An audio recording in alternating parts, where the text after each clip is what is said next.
All right, guys, welcome back to another episode. This is episode 7, season 2 here of Spring into Football.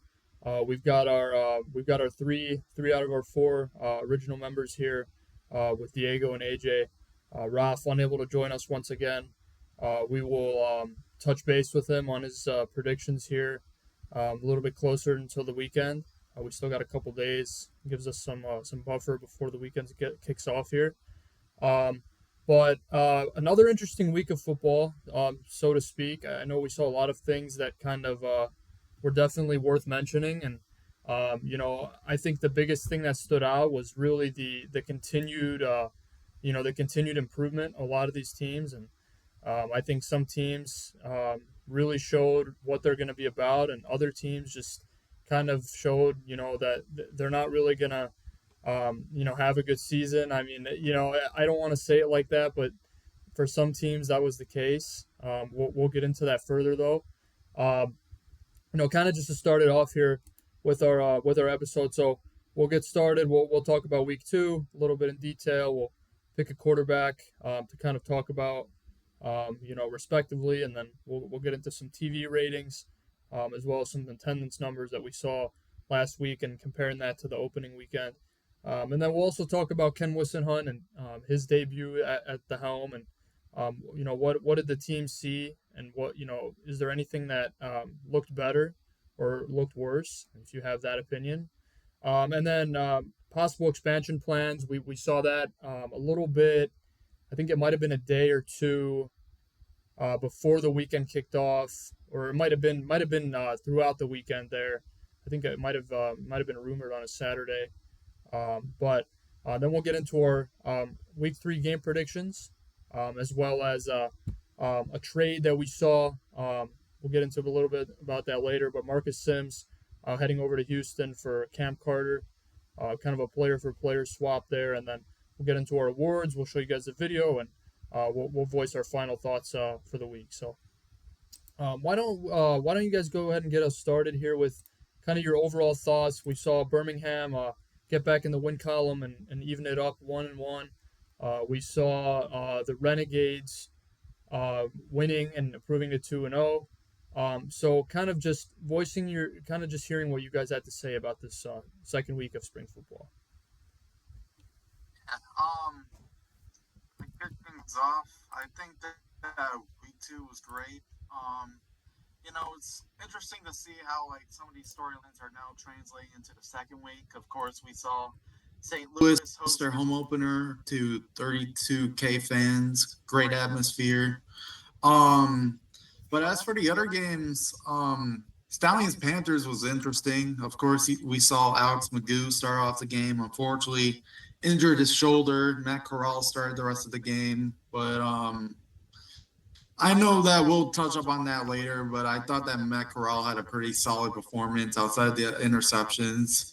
And then Showboats versus the DC Defenders. I thought that was a good game, but it was a bit boring in the beginning. It was a bit more slow paced than the other ones, but of course we saw DC come back in the end, block the field goal, improve the 2-0. And then Houston, Arlington, we could probably agree that that was probably just that one. In your second slate of games, it just didn't really do a lot. But I mean, you have to give it to Houston though for keeping it closer in the end, regardless of where they are, regardless of who's coaching the team. I thought they put on a pretty solid performance. And then San Antonio at St. Louis, definitely a lot more one-sided. I don't know what the hell is going on with the Brahmas. I mean, Kellen Mond, man, oh man, a lot of people weren't high on him even when he signed. But I don't know where the Brahmas are going to go from here, especially with playing Michigan this week. But the Bellhawks, though, they look really good. Jacob Sailors had 3 touchdowns. Manny Wilkins had another solid week, no touchdowns, but almost threw for 200 yards. So all in all, I mean, it was a pretty solid week. Yeah, I would say, even talking about the Brahmas, I mean, Wade Phillips, he's looking puzzled on the sideline over there. I mean, I would be I would kind of look the same if I was him. You know, you come off a great season last year, and for your team to be playing like how they are, it's kind of really unexpected if you're in his shoes. And I know a lot of these coaching staffs do get retained, and I can't imagine how a lot of them what a lot of them are feeling right now after what they've seen after these opening 2 weeks. So AJ, kind of what were your thoughts of this second week here? Maybe something along the same lines, maybe something a little different. What do you think? Yeah, the I feel like it's crazy that the Brahmas look like a totally different team from last season. It's they went from one game from or playing for the championship to they got blown out the first 2 weeks. They don't even look the same.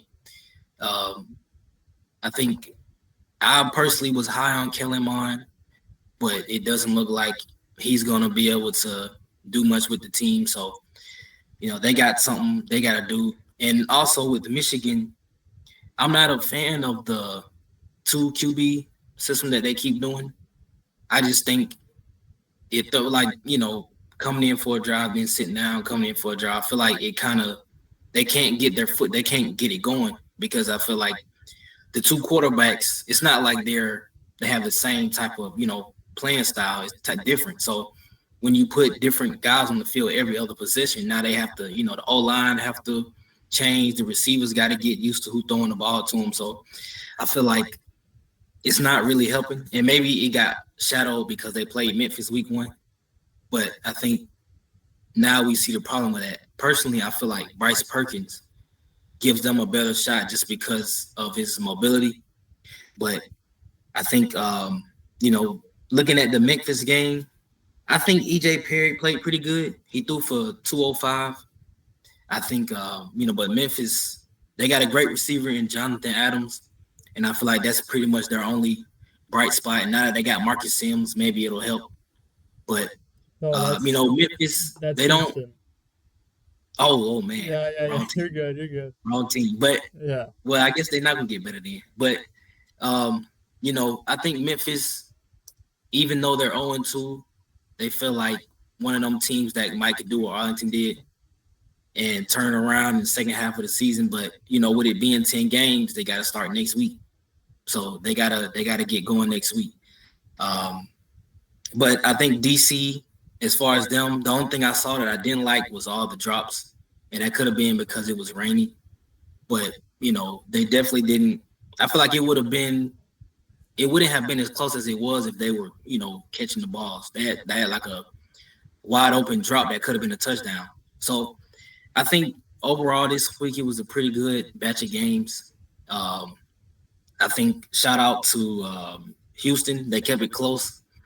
I think Nolan Henderson should play, but I also think I saw promise on that last drive from Anthony Brown. I think that was the best drive I think I've seen all season, and he somewhat got him down the field to score. They just missed a 2 point, but I think it was a pretty good week too. And I think I'm excited to see the home opener for Birmingham and see how they show out versus how St. Louis did this weekend. Yeah, I think how you were saying that some of these teams have bright spots. I think it's going to be interesting to see how can they add that second part to their offense, or because a lot of them, if they're going to want to go deep into the off season and into the championship, you can't be so focused on one thing. You can't force feed Jonathan Adams. It's not sustainable. 10 games a season and even more. You talked about Bryce Perkins. Obviously now they just traded away Marcus Sims. We'll get into a little bit. We'll get into that later. But now how much more are they going to rely on him? That you don't have a good receiver on the outside in Marcus Sims. So obviously they have other good guys, but it definitely takes away from what they had, and they definitely got to do a little bit of adjusting. So um, but yeah, we can go ahead and move it right along. I think that was great. I think it was a great weekend of games.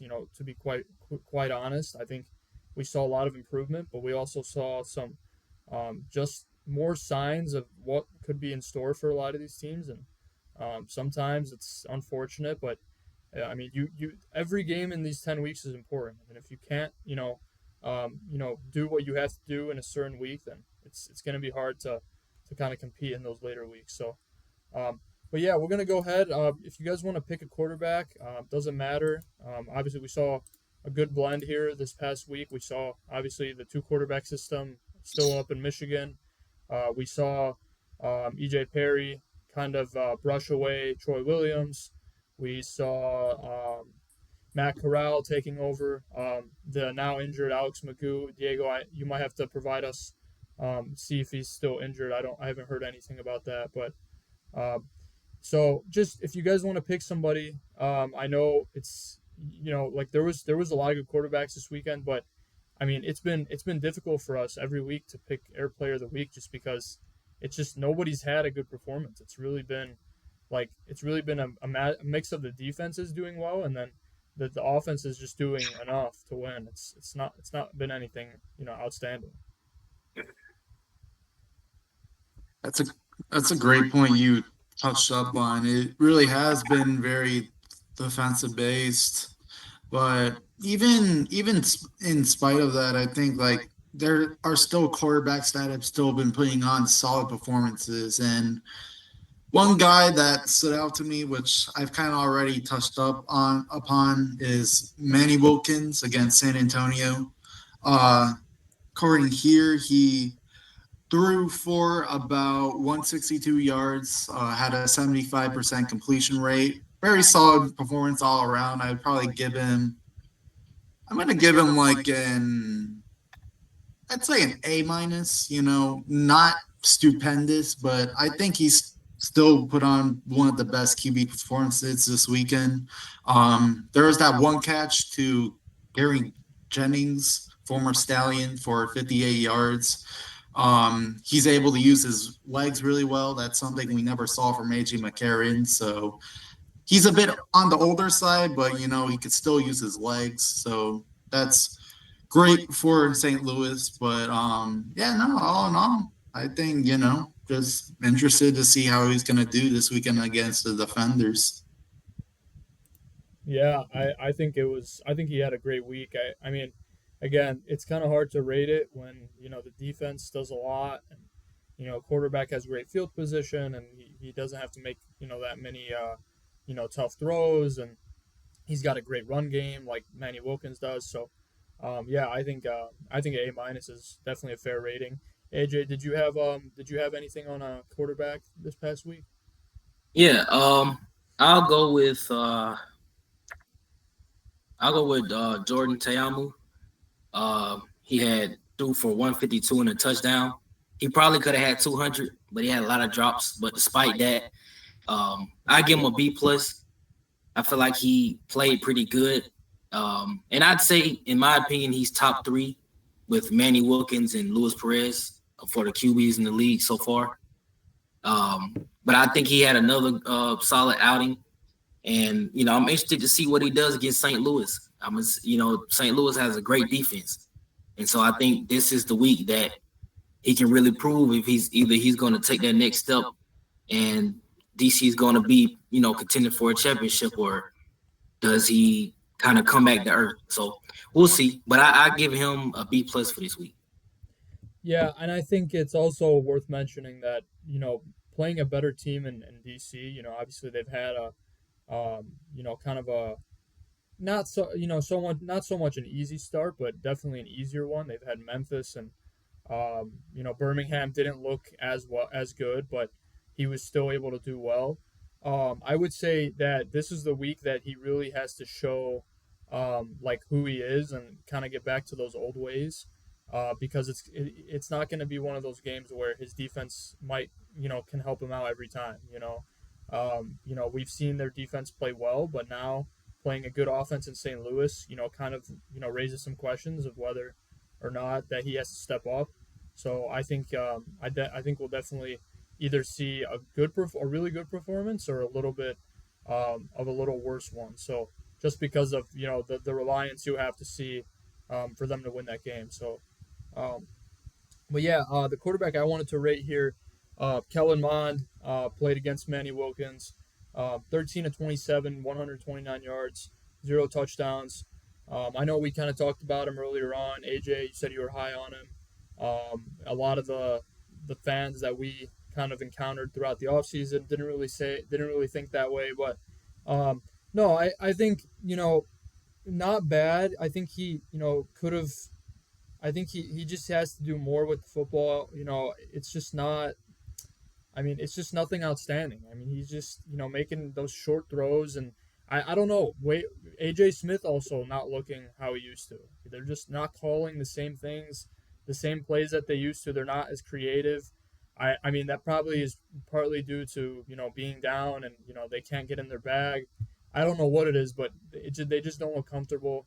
But I think if Mons can do what's necessary, then I think that'll allow them to kind of get more creative. But until then, until Kellen Mond steps up, I don't think they can do any of that. So, um, It's a crazy world that we live in, that to where we could say that Destroying is the best player on the Brahmas right now. yeah, That's kind of wild to say. But another thing I wanted to add, going back to your comment about Alex, so looking at the injury report for that just dropped out about an hour or two ago. It said that Alex Magoo did not practice for the second day in a row. He's still dealing with that shoulder injury that he sustained against Michigan. So I think it's looking like he's not going to end up playing.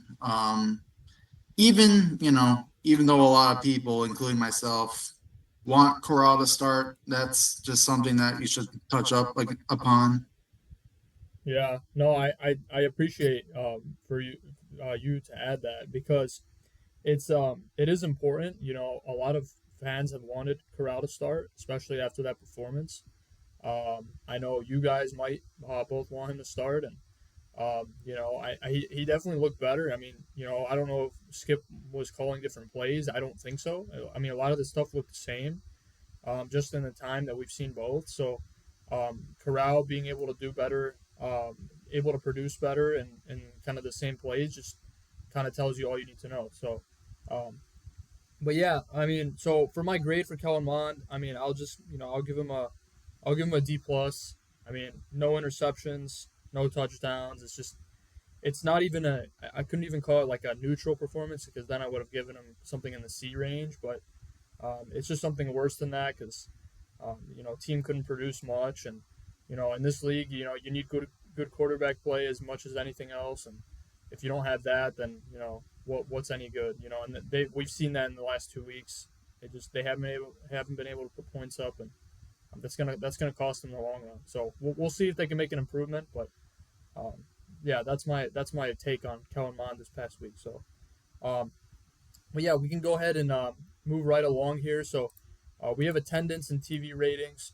Um, Diego, I kind of wanted you to lead this one over here, just because I know you're real big into that. Not like we all aren't, but I know you kind of send those out in the group chat kind of sooner than all of us, and you like to give your takes on it and kind of just things of that nature. So what were your thoughts on kind of some of these ratings we saw last week?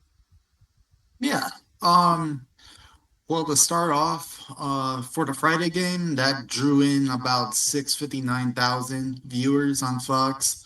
A lot of people have different takes on it, but personally, I think that this is around solid or meh for Fox on a Friday night. I mean, of course, you didn't have as much competition as you did for week one, but I mean, for a league that has less excitement, this is the second year following the merger. Of course, there's going to be a bit of a drop off, but I mean, I think it's not bad. It's not something that's going to kill the league, of course.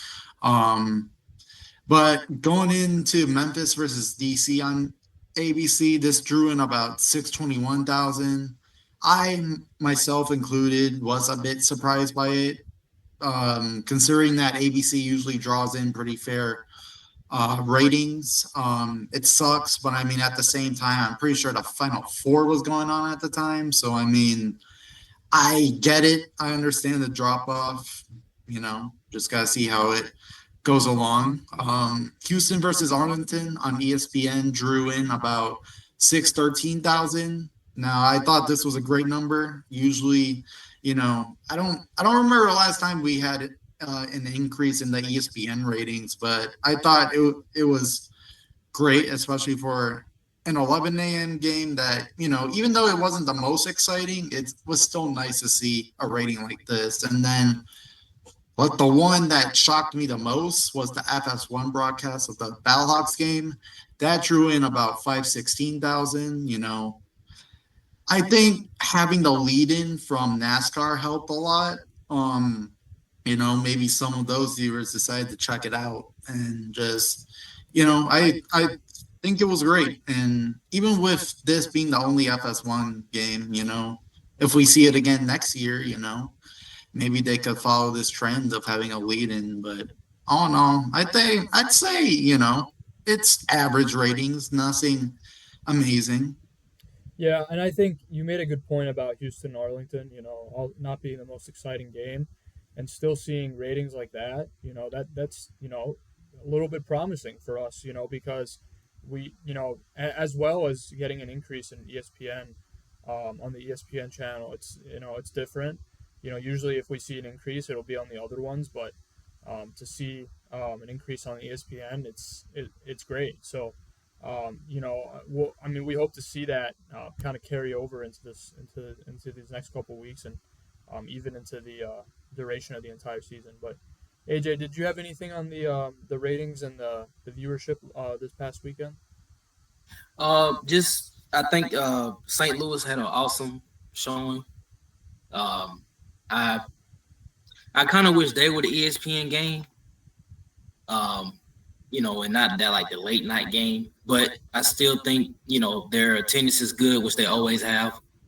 I think shout out to them. I think one of the things I was kind of thinking about was, if the attendance stays around this number, they might want to move to a smaller stadium just for like the look, because it's kind of tough, when you cut on the game and you don't see anybody out there. And I mean, it's a good amount of people, but in a big stadium, like let's say Ford Field, it seats a lot of people. So 10,000 doesn't look like that much versus if they had it at, one of these college stadiums.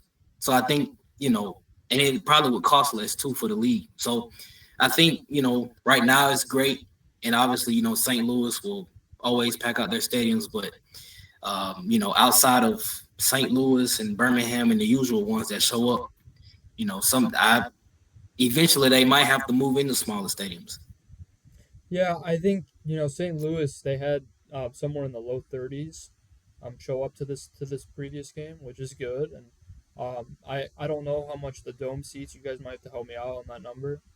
I Um, think around 60,000, I think. I don't know for sure. 60,000. Yeah, so I think there's definitely possibility and potential for them to move to a smaller place in the next couple of years, and it would also help, if you're bringing along a new team, which we'll get on into the later into the podcast. You can help kind of fund the extra money towards them, as opposed to a bigger venue. So kind of using the funds that you have for a different team, kind of putting it towards that instead of a little bit bigger of a stadium when it might look cooler, like you were saying, AJ, for kind of like the aesthetic look and kind of like for a new fan, so to speak. Just looks cooler, on TV if it's a smaller stadium and it's packed out, kind of like what we've seen in arena football or kind of something of that. So, but yeah, I think those are great points that you guys brought up there. Um, but yeah, we're gonna go ahead and get into more of kind of the gist of what happened in week 2 here. So we saw Ken Whisenhunt return back to the sidelines. Obviously, he took a week off. He had personal reasons that he had to tend to, so he comes back here in this week 2 matchup against the defenders, and I thought he looked great. I mean, I could start. I thought, um, you know, anytime a coach leaves, for a reason like that, and he's back out there, I think it's just great in itself. I mean, no matter what the team looks like, I think it's just it's great to see him coaching football again, and he looked like I mean, again, he's a little bit of an older coach as some of these guys are, so you're not always going to see that emotion, and hype all the time. But I just think it was great for him to be coaching again, and I know that the team will only see more improvement with as long as he's on the sideline. So, what were your guys' thoughts? Did it kind of look different from Jim Turner? I thought so, but you guys can voice that opinion yourselves. Did it kind of look the same, or was it did the team kind of look different, like in terms of effort? Like, what did you guys think about that? Maybe if you can't really tell, just kind of you can give your thoughts of his debut coming back from that. So I mean, I would say Memphis looked a lot more solid than last week. Um, and I mean, their defense looked great. EJ player played pretty good, and they stayed in the game for the most part. So I think having him on the sideline helped a lot with the composure. Um, but I think I wouldn't say they played, just totally different. But I did see, a slight improvement. and I would say the offense. I mean, like we mentioned in the last episode, that they had a new offensive coordinator just for an acting one for a week, and then obviously now with Whisenhunt back, you get him as the play caller. So I think like AJ said, EJ Perry looked better, and as a result, the offense together collectively looked a lot better. So just looked smoother, altogether. I think maybe I mean if something you can clean up, I think EJ Perry might have to release the ball sooner. I think the O line definitely looked better in the opening week, but I think definitely things to grow on here in these next couple of weeks. You got an easier matchup next week against Houston, but we'll talk about that a little bit later. Diego, did you have anything on Ken Whisenhunt? Yeah. I think, for his first game back, I think they put on a solid performance even despite the loss. The energy was, you could easily tell that it was a different feel to the showboats compared to week one, even though I think Jim Turner still did a great job against the Panthers. But, I think having your head coach back, just really just rallies everyone together. They'll want to play tougher. I think it was great. EJ Perry, even though he threw for 200, of course, he still has some things he has to clean up a bit. But I mean, still plenty of games to be played. But one guy I wanted to say that I've been a bit impressed with is running back Deneric King. Prince. Deneric Prince. Yeah.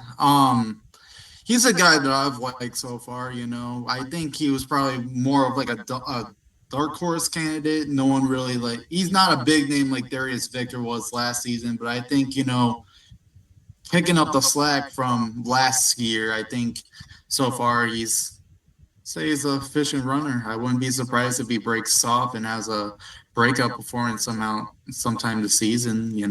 Yeah, I think another player that's kind of like that, kind of gaining traction is Day Day Hunter.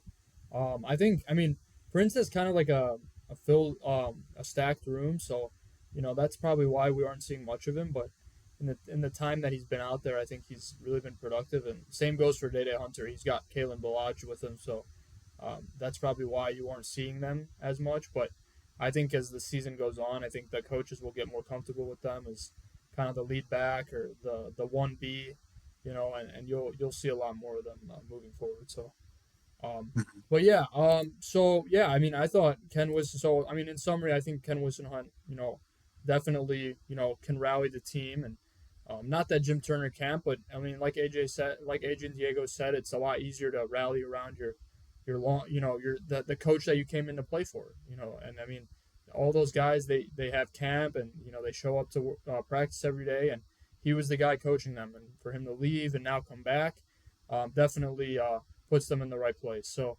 but yeah, we're gonna go ahead and kind of get into this expansion, into these possible expansion plans that we have.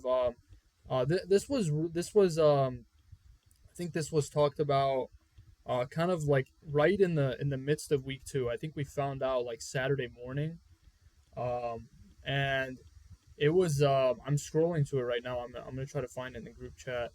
Hopefully I can. Hopefully I can. You guys might have to help me out on this search, but well, I mean, it's just like it's a general topic. So there's possible expansion plans for the league here of adding a team. I think it's either a team or two, or is it two teams? Is it It's two two teams. teams? Well, yeah, a team would really make sense. So yeah, adding the two teams. So we had somebody in the front office of the UFL. I forgot who exactly. If you guys have that name, if not, I'll just go on. I say just go forward. If I remember, I'll let you know. Yeah. So we had somebody in the UFL front office. We had I think it was like a EVP, like somebody who works closely with Daryl Johnston, kind of handles the back end of the UFL. Kind of just announced that we're gonna possibly see a two-team expansion here in the next couple years. I think next year is when he targeted it. And I think this. I 2026. mean, yeah, yeah. I think it's very interesting to see expansion. Some of us were definitely divided on it. I think some of us were like, no, they shouldn't do it this soon. We're still not seeing the numbers that we want to every week with attendance and ratings, but others were like, yeah, let's go for it. Let's start, like pitching out team ideas and cities and names and all those things. So, it's definitely a topic we can talk about. I know you guys were kind of split on it. Like, why would they do it so early? And then why, especially like when we're talking about in some of these weeks, like the numbers aren't meeting expectations. So like, why is it a little bit early? Is it a little premature to see the EVP kind of announce this, or do you guys think that it's time, or you guys think we should wait a little bit longer? So It's a major topic. I mean, I get each perspective of it, but I remember, I think, when the merger occurred, I know when it was still, when all the pieces were happening, I know that the government wanted, they wanted more opportunities for these teams because both the XFL and USFL had 16 teams combined and they had to cut down to eight, especially for the teams that weren't playing in their markets already. Um, and I'm pretty sure there was like a deal put in place to where they have to expand at some point. And I do know, marketing could be better. I mean, I get it. Uh, there's a lot of people who want expansion to happen in Seattle, and I think it could happen too. But you have to remember that a lot of the teams are based in the South and on like Midwestern, like one major part of the U.S. and not the West. So having a team all the way in the West would definitely take a toll on the travel expenses and just how the teams shape their schedules each week in terms of practice.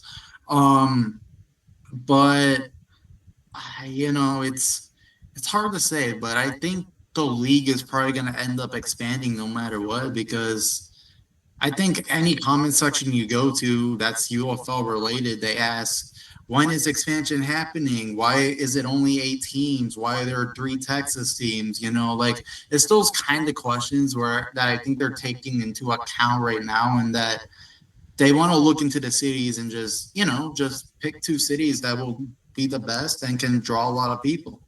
yeah, I think you're kind of speaking it into like the average UFL fan experience. Like a lot of these UFL fans, like we mentioned, a lot of them are just coming to watch, and more some that means more teams is better. So they're not really thinking about, like you said, the travel expenses or going out west and playing in Seattle, right? So like the average UFL fan, like I'm sorry to say, like I would say we're a little bit more educated than the UFL fan that just wants to watch football every weekend in the spring.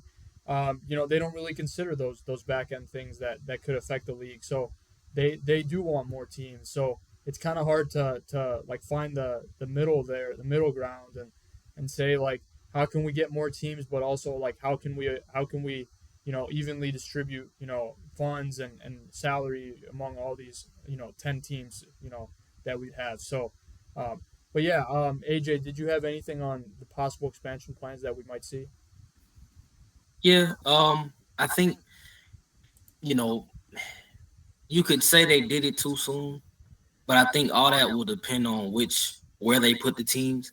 I think it depends on the market because wherever they expand, they gotta go where people are gonna come watch, not just another city that people don't show up. I think Seattle could work, but I think if you do Seattle, maybe they do two West Coast teams since everybody is more on the east side. Maybe you could do a Seattle and a Oakland or a Vegas. Maybe they tried Vegas, but Oakland. Maybe somebody on the West Coast.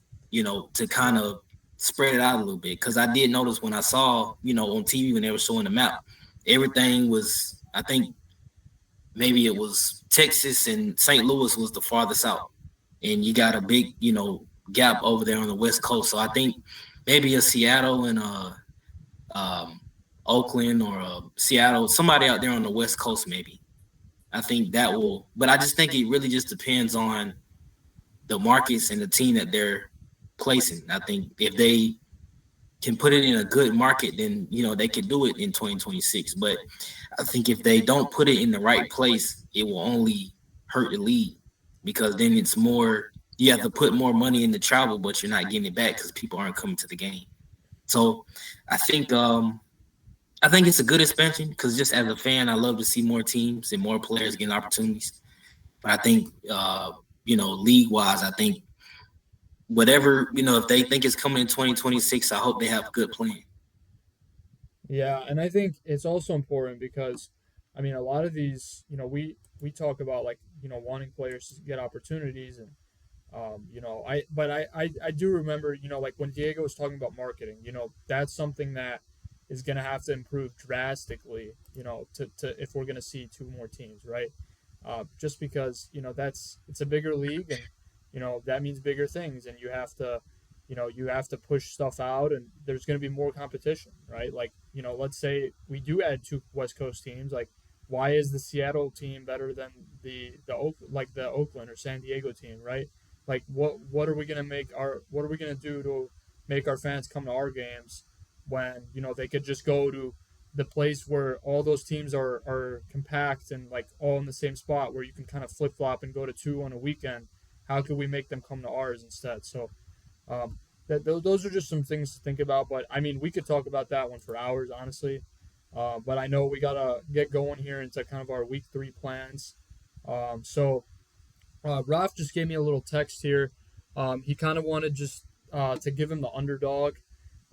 Kind of he kind of does that. I don't think he would have had to text me. I probably could have figured it out on my own, but I will do that when I share his predictions. So, but I'll let you guys get into yours before that. So, if one of you guys wants to start, and then I'll kind of do mine and Raf's like one after another. So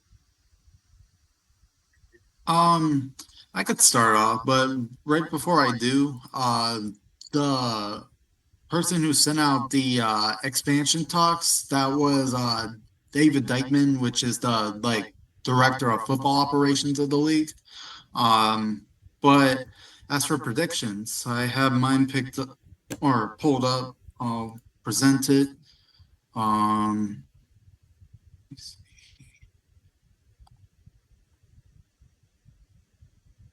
Alrighty. So for week 3, in this week, a lot of these rivalries are gonna start picking up the pace a bit, especially St. Louis, DC. Um, but for my first prediction, of course, with the Friday game, Birmingham versus Arlington, home opener for the Stallions. Um, for this game, I think it's going to be a close one. I think that, it's going to be one of those things where the defense is going to step up on both of the sides, but at the same time, how are they going to impact the quarterback battle between presumably Matt Corral and Luis Perez? Um, With this one, I think that the Stallions do get the edge over the Renegades. I would predict 18 to 24. Um, and then moving on to Saturday, um, you got Houston at Memphis. I think with this one, it's a bit more unpredictable because I mean this is Wessenson's second game coaching with the Showboats officially, and Houston, with the major trade that just happened that we'll get into later, how is that going to impact him? Will he play? Will his presence be felt? Will CJ Johnson step up? There's a lot of questions, but even if Houston improves, I think Memphis still wins 15-19. And then moving on to Sunday, you start the day with Michigan, San Antonio.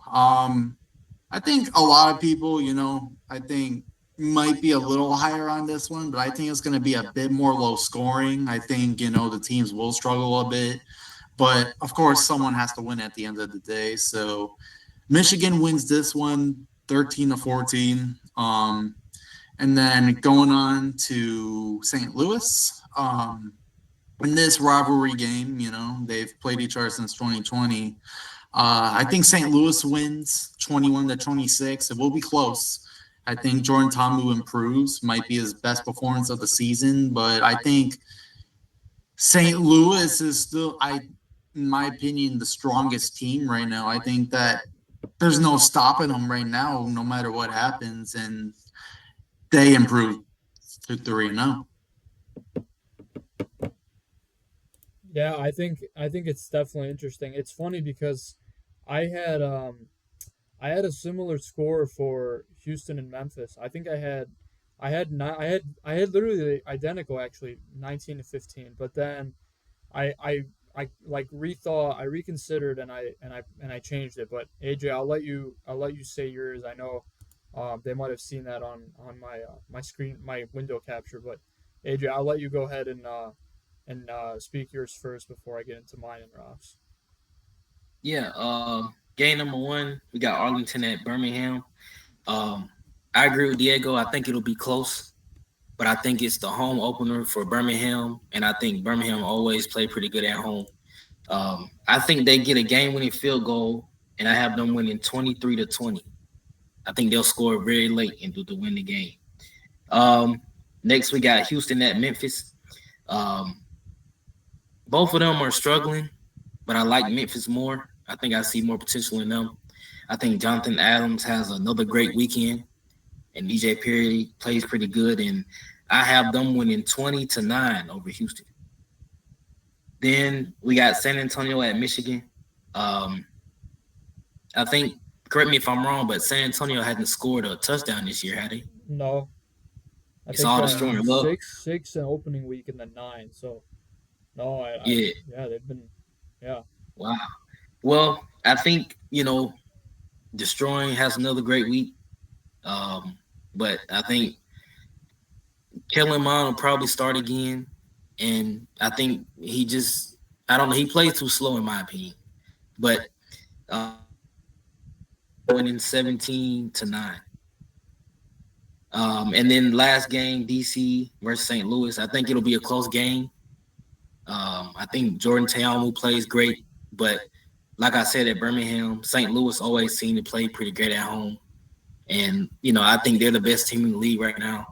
And I don't see that ending this week. I have them winning 26-21. All right, so yeah, I mean, I think it's also going to be interesting to see if the Brahmas can end that little drought that they have. I mean, it's crazy. I remember Diego said, that we're calling destroying their best player. We like their defense was elite last year, and we can't even talk about one of their defensive players in detail like we could have last year. I mean, they did lose a lot, but I mean, you got guys like Darius Phillips who's back. You got guys like I think Tavante Beckett is still there too. So I mean, you still got some returners, but just not able to put the puzzle pieces together. I don't know if it's due to the offense. Offense was definitely better last year, but still not even a good offense. I think it was definitely a product of good coaching. wasn't even the roster was great. So I mean, I just hope that we see some improvement from them, no matter if it's significant or whether it's small, like just anything, but it has to start with Kellen Mond. So, um, but yeah, I'll go ahead and get into mine here. So I have so I have so in the opening game on Friday night we have Birmingham or Arlington at Birmingham, kind of opening at Protective here, opening week at Protective. I got Birmingham coming up with that one, 23-17. I think Birmingham will play a good game. I mean, granted Arlington's really good and they've got good things going for them, but I think Skip will outcoach Stoops here, and kind of definitely we'll see more from Corral and um, against a better defense. I think Arlington and Michigan's defense are pretty close to each other, but I think we'll just see a good week from the Stallions overall, on both offense and defense. And then for the Saturday slate we have um, what is it? We have Memphis, or yeah, we got Houston at Memphis. Like I said, I had a similar score. Well, I had an identical score, and then I changed it. I think Memphis will kind of take it, a little bit more than 19-15. I have a 24-12 score line attached to it. Memphis coming up on top. I think Ken Whisenhunt, against a weak defense in Houston, I think will get that team right back to where they could be with Ken Whisenhunt calling plays. So I have them coming up with that one, in a two-score game of 12 points. Um, and then um, and then I have in our Sunday games we've got San Antonio at Michigan. I think I had a similar score to one of you guys. I forgot what I had, but I have Michigan coming up in this one, coming away with this one 21-10. I think that it'll be more of a product of defense. You could possibly see a pick six, just kind of the way that we've seen Mon playing.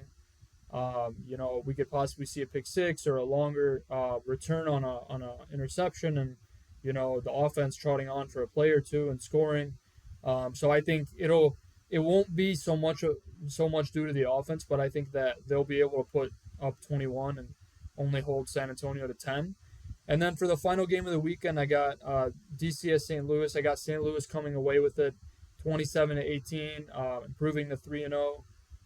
I think, I mean, DC is a great team. Don't get me wrong, but St. Louis, having another game at home, what more could you ask for? You're already 2-0, and you had a great week last week.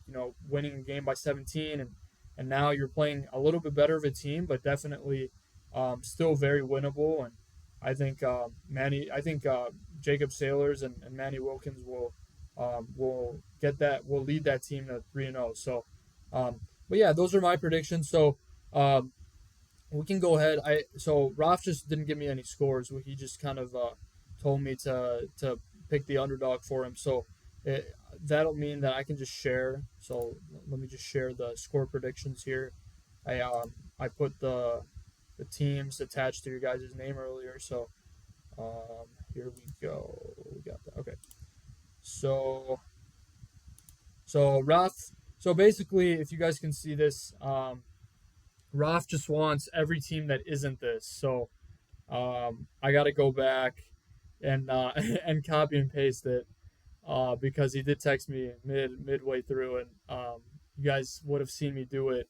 But it's annoying, that he did that, because now it's none of these teams. I can't just copy and paste them. I got to go up to this previous week, but um, so no, we all agree for the most part.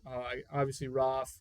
I would say, looking at this week, they are a little bit more like one-sided, like just looking at it from a a big perspective. But I think Arlington and Birmingham is going to be the closest for sure. Like all of those other games, you can kind of just put away to the side, and you can just pick a winner. Like maybe you can pick out of a hat. But I think Arlington Birmingham is definitely the most of the most toss up like, and every other game is kind of just definitely has the feel of a one sided game. So, um, or not so much of a one sided game. It's just there is a clear winner. I think like St. Louis had DC has St. Louis. You could argue both ways, but with how St. Louis is playing, I don't see I don't see it looking any different. I mean, both 2-2, but St. Louis is playing really well, and I mean, maybe I'll eat my words. I don't know. So, um, but yeah, Raf will have the exact opposite of these. I'll make sure to put these up, and then before we kind of round off with the awards here, we're gonna go ahead and talk about Marcus Sims traded to Houston. I'm gonna stop sharing. You guys can see my topics there. You guys have those to yourself. Marcus Sims traded to Houston. So kind of just what were your guys' initial thoughts? It's great we saved this for the end because Houston could potentially have him on this weekend, and who knows what they're going to look like. But if he let's start off with your initial thoughts, and then we can talk about if he does play, what's that offense going to look like moving forward, and just kind of your initial thoughts though so far. First Yeah. off. Um. I think I saw the post like afterwards posted like 30 seconds. Like when I saw that, I thought I did not even think I was real. I thought, is it a leak? Is it even real? But then I looked, I'm like, oh my gosh, it's real. So there I go, sending it to every group chat I'm in, and I think letting it digest. I'm like, what is Michigan doing? Why would you trade your best receiver? There are some factors that I think can be taken into picture now, but I think we definitely see guys like Siasi, Mariner, and Samson Nakua to pick up the pace, but man, it's just wild. I think it's great for Houston because they already have a solid receiver room with Vasher, Justin Hall.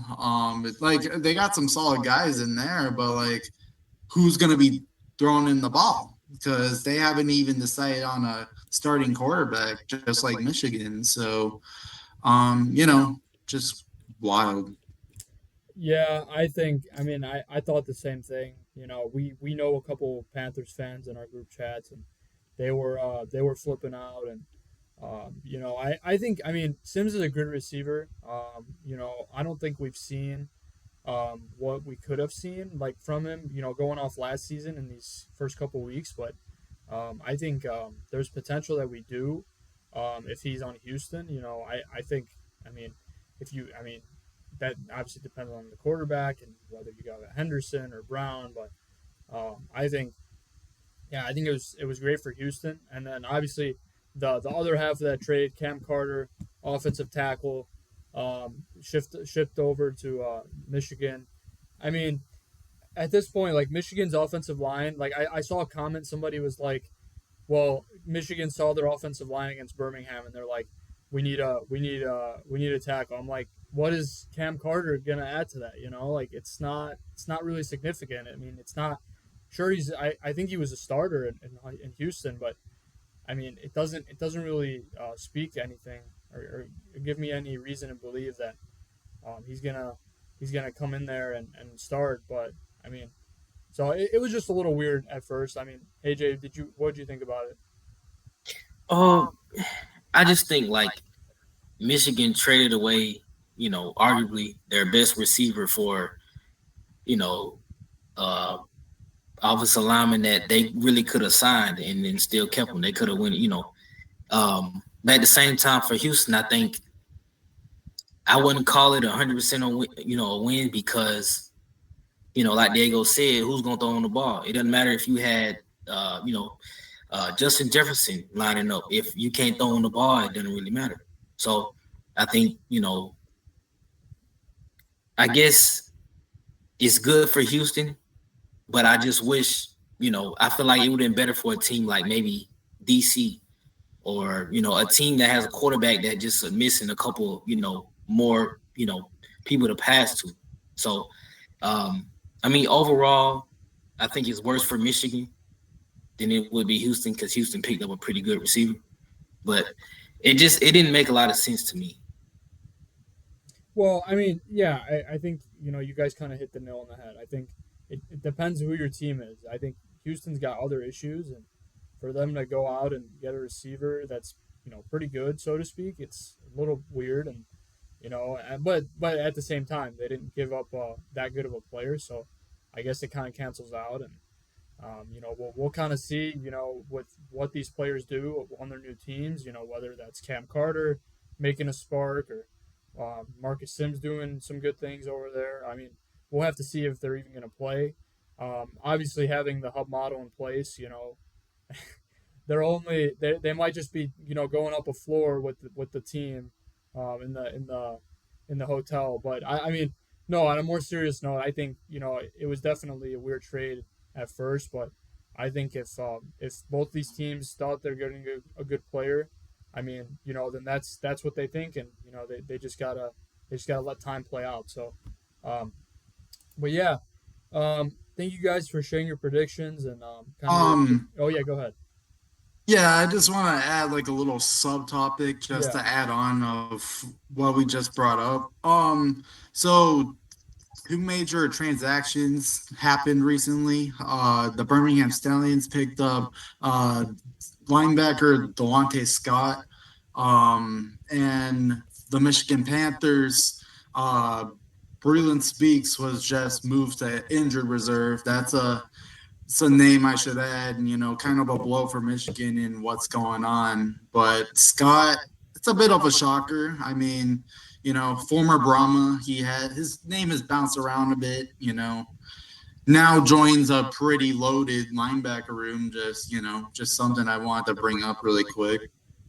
Yeah, I think it's one of those weeks where we saw definitely a more notable transaction wire. We don't always see those. It's kind of more like we just put it to the side. But this week we definitely saw some impactful moves. So thank you for adding that. By the way, that was definitely worth noting.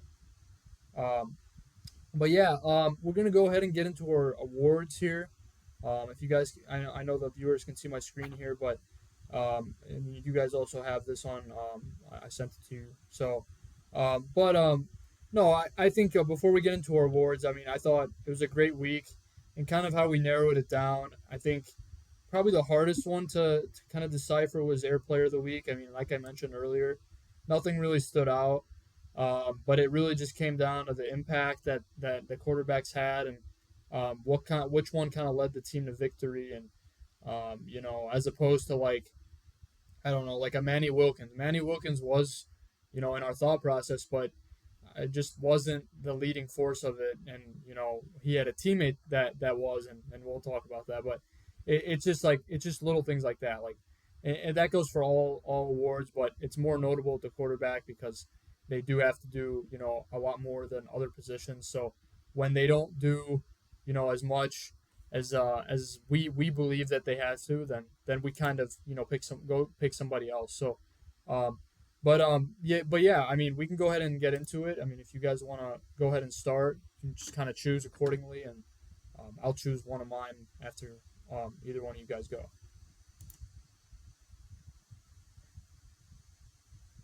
All right. So okay. So I'll go ahead and start us off. So one that I wanted to talk about here, Jonathan Adams, a second time winner, and he's had a really good start to the season. He's played 2 weeks. Obviously, has played 2 games like most players have. He had 128 receiving yards this past week. Also had a touchdown, and I just think he's looking real good. I mean, I remember XFL analyst said MVP, and a possible MVP candidate.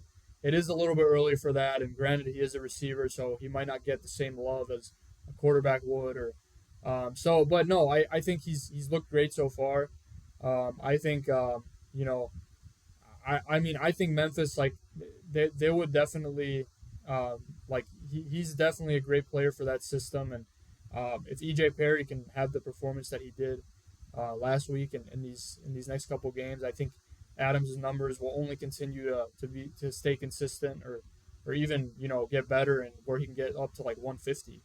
So but yeah, Jonathan Adams, our winner here, week two, and look for him to possibly have better games and some of the same type games in the coming weeks here.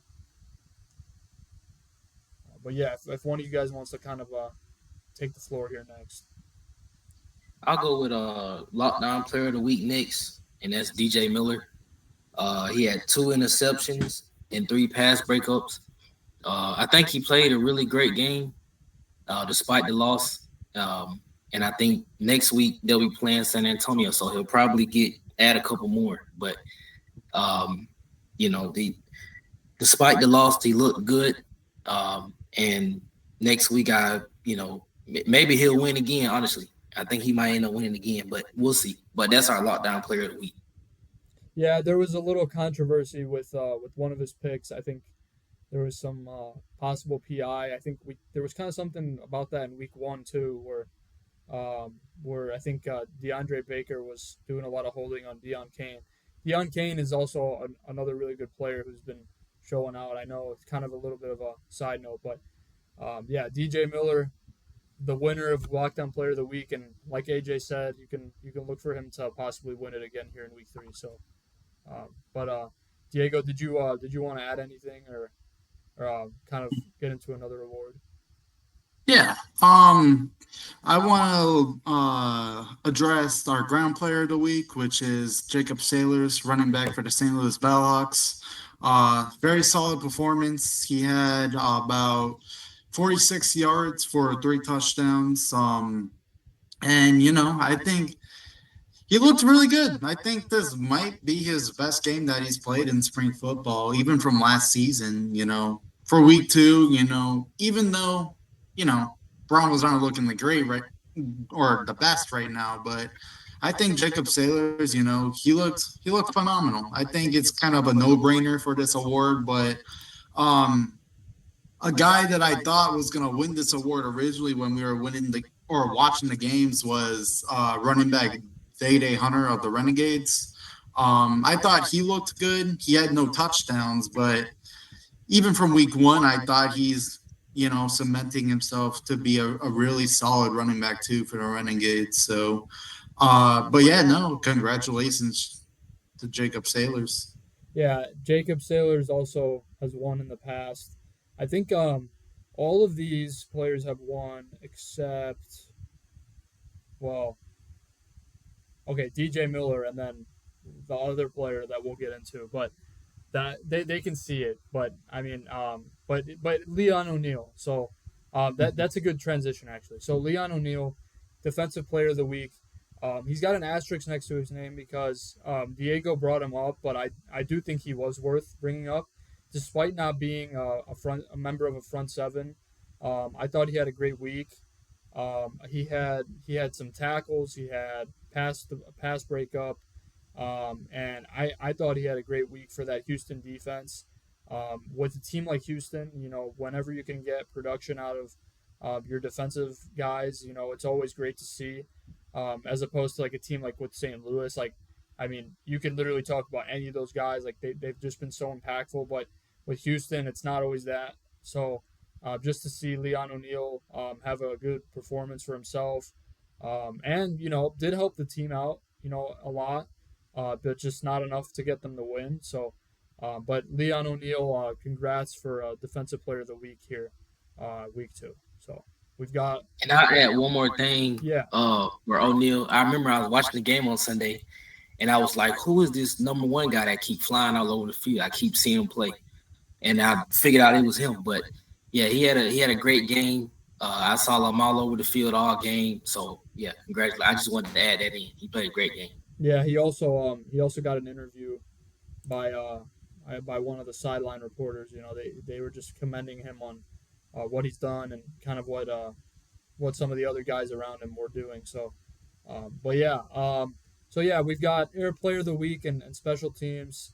If any of you guys want to kind of break those down, if not, I can go ahead and talk about one of them. I'll take Air Player of the Week. Our winner this week is Luis Perez. He had 211 passing yards and a touchdown, and led Arlington to a win. I think, in my opinion, he's the best in the league so far. And I think, even hearing, them mic'd up, I just think he's a great QB, and one day he's going to be a great coach whenever he decides to start with spring football. But I think, he played great this week. He's won a lot of times before. Um, and he has a chance of, if he plays great next week against Birmingham, I think he has a chance to win again. But, um, he's a multi-time winner of this award. So, uh, another great week for Luis Perez. Yeah, and then special teams player of the week. I know Diego, you're the one that brought this up because I forgot who we were kind of like deciding if it was gonna be. Yeah, I was split. I was honestly split between three guys. It was punter for the Renegades, Marquette King, punter for the Roughnecks, Mike Rivers, and then of course Anthony McFarland, which has won the award before. I think he looked pretty good on Sunday. I think that he's definitely going to have a chance to win this award again. Just if we're gonna see John Lovett on the field again this Sunday or Saturday, because he wasn't active this past week. But no, I think McFarland, I think, probably deserved it the most. He had the most kick return yardage out of any other team. So no, just congrats to McFarland. Yeah, a great pick, and I think there's definitely a chance. He had some pretty good he had a good rushing game as well this past weekend. So yeah, definitely look for him to win either special teams player of the week in the future or ground player of the week. So but yeah, those are our awards. Before we get into the video, I forgot to kind of update you guys on our standings. I can go ahead, or actually, I don't have to share. I can just tell you guys. You guys can go back and watch if you so choose. But our standings after week 2. So Diego had a perfect 4-0 in predictions this past week. So he's 7-1. AJ, you went 3-1. So you're now 6-2. And then I went 2-2. I thought I went 1-3, but I got one of those wrong. I think forgot which one it was. I think I had. What did I have? What was it? Was it the Birmingham game? Yeah, I think yeah. That's correct. I had Michigan coming out in that one, but turns out I went back and I had Birmingham. So I'm 5-3, and then Roth, 2-6. We'll see how Roth's record looks. I'm kind of thinking he's kind of just memeing on us at this point. I don't know. I mean, he's still trying to keep up as much as he can, but at the same time, when he tells me pick all underdogs, it's not very pleasing. So, but no, we're gonna go ahead and get into the video here. I'm gonna go ahead and share it. Hopefully, it's not as laggy as it was last week. I know. Let's go ahead and share real quick. AJ, thank you again for making the video. It was great, and we really enjoy you making those, and we hope that you can make many more for us to come. So, if you guys can see it, and then once you guys see it, Yeah. Yeah. all right, I'm gonna go ahead and hit play. Hopefully, see if it's not laggy. So enjoy.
Yep. So that's the video right there. So DC leads in our award winning.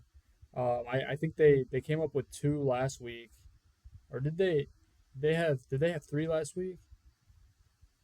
Oh yeah, they did. No, they did have three. Yeah, they had Teamu, um, McCrane, and Anthony Hines. So yeah, they did have three last week. So yeah, defenders leading it with three, and then Michigan, Arlington, and Memphis tied with two, and then Houston, San Antonio, and St. Louis tied with one, and Birmingham still yet to win one. But I think this week they'll definitely get a chance to get on the board of winning awards for us here.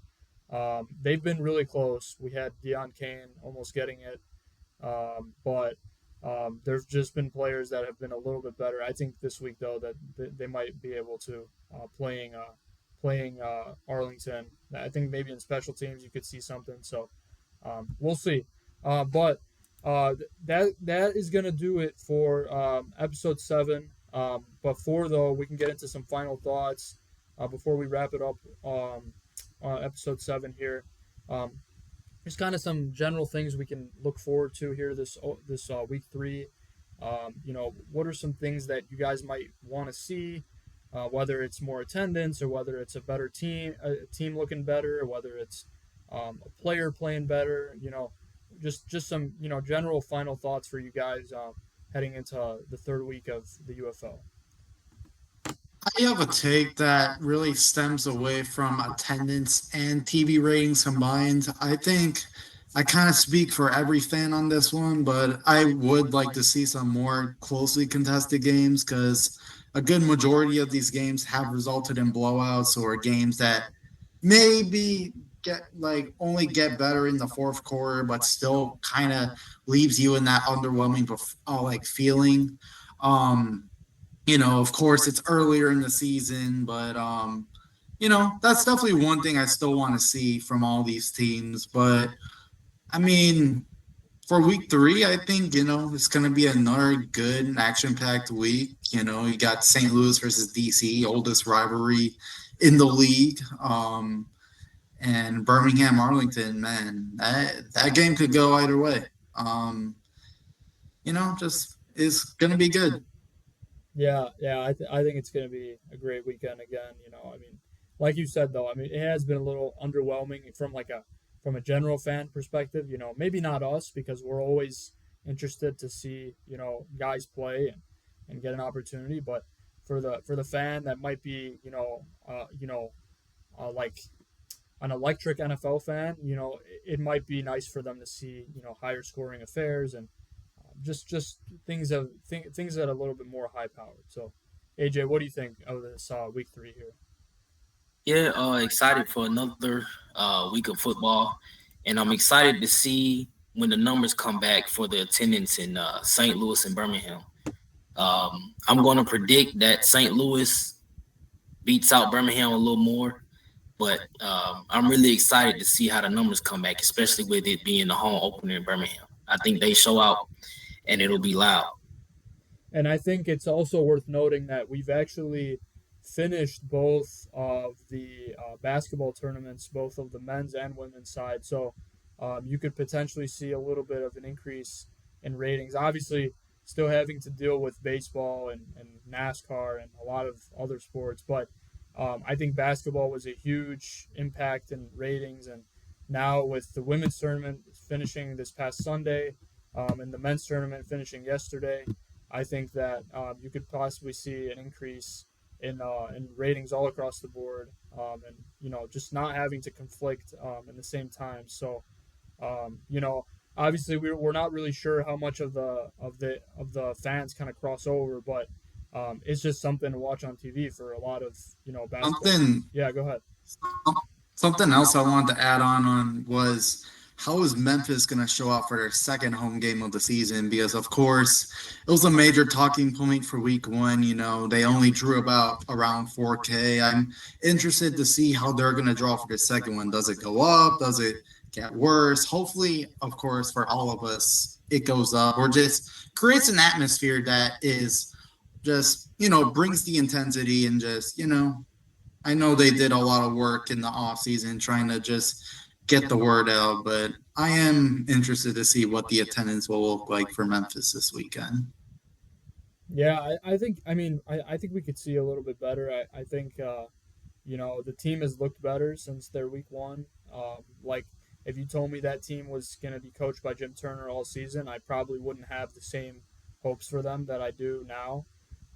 As also because how EJ Perry looked this past week. So yeah, I think we can definitely see an uptick in the fans this week this upcoming weekend. So but yeah, if you guys don't have anything else, we're gonna wrap it up here. And then, as always, just go ahead and we'll always take feedback on awards. If you guys thought different, I'll go ahead and open a Spotify poll and YouTube. I'll allow we'll allow comments, obviously. But yeah, if you guys don't have anything else, we can go ahead and wrap it up here. Oh, that's it. All That's right. it for me. All right. So have a good night, guys, and thank you so much for joining and enjoy the games this weekend. All right. Have a good night. Yep. Have a Have good a one. good night.